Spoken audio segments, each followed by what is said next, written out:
The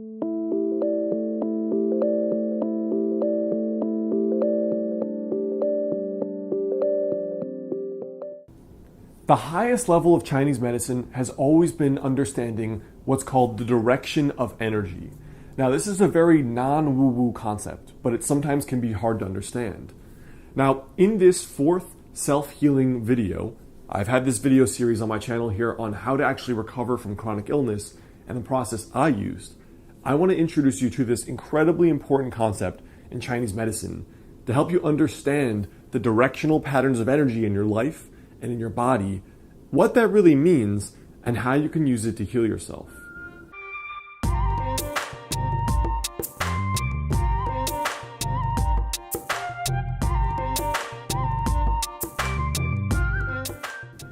Hey, I'm Alex Hine, author of the book Master the Day and current doctoral student in traditional or classical Chinese medicine. Now, I've also included a free download. It's the first link in the description there.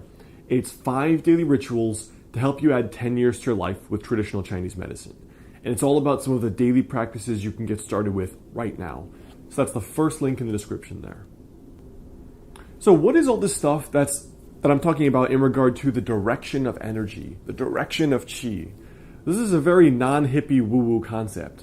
And these ancient physicians put together Chinese medicine in terms of universal laws. So it's based almost like the laws of physics work.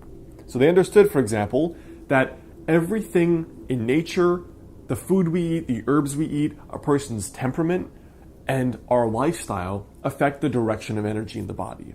So for example, a person who's always working is using the outward, expansive direction of energy in the body. So if you work a lot, you talk a lot, you're always on your phone, you're just doing all these things, you're using that force in that direction. Now the opposite is true too. You could be someone that spends a lot of time meditating, a lot of time sleeping, a lot of time living a very calm, relaxed lifestyle. Think about the country life. That's a life where there's lots of gathering. So the energetic direction in the body is going like this. It's storing. That's usually associated with wintertime and with storage, while the other, this working, going out, is associated with more of like the springtime energy. Things are bursting through the ground. Now, what does this even really mean, and how is this important clinically for your health? So I've shared my story here on burnout and how I basically got myself to the point of almost clinical burnout, not like emotionally feeling like I didn't want to work, but I had 10 health symptoms pop up that I'd never had before once in my life. Now, in the ancient times, people obviously knew that overwork caused a certain kind of burnout and a certain kind of depletion of the body's energy and vitality. Anyone has known someone that's worked so hard for so long that they prematurely age. I mean, the 40-year-old CEO that's all gray is almost a cultural cliche. But the ancient physicians knew that not only your lifestyle could do that, but certain herbs and foods you eat could do that.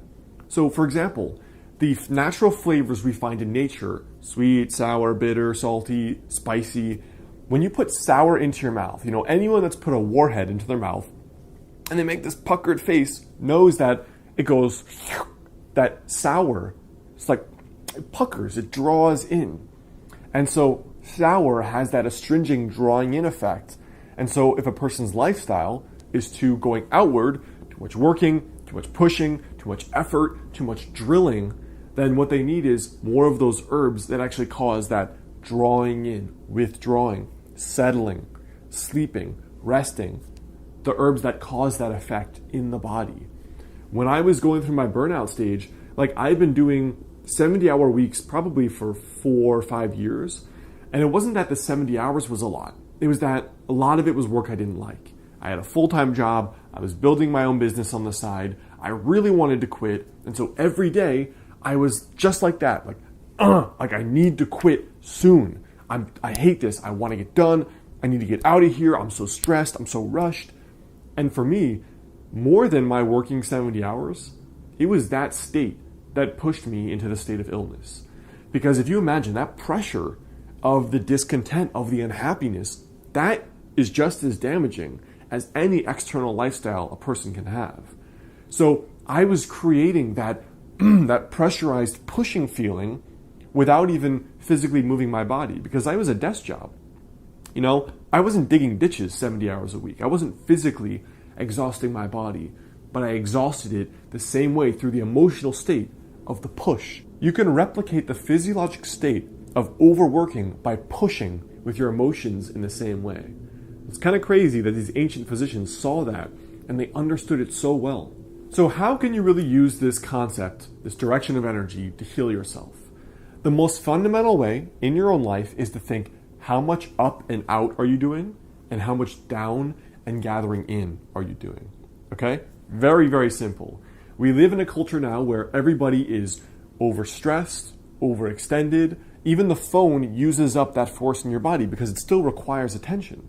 You're still actively engaging attention to use the phone, to do things, to observe. It's still a kind of action that depletes you in Chinese medicine. As opposed to if you're just sitting, sipping a cup of coffee, looking out the window at a cafe, that kind of, it produces a more peaceful state as opposed to flipping through Instagram.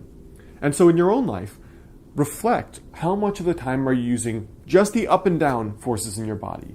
The push, the active, the work versus the withdraw in, the reflect, the meditate, the sleep, the slow down. That by itself should be a game-changing revelation in terms of your own self-healing. And it certainly was in my own life.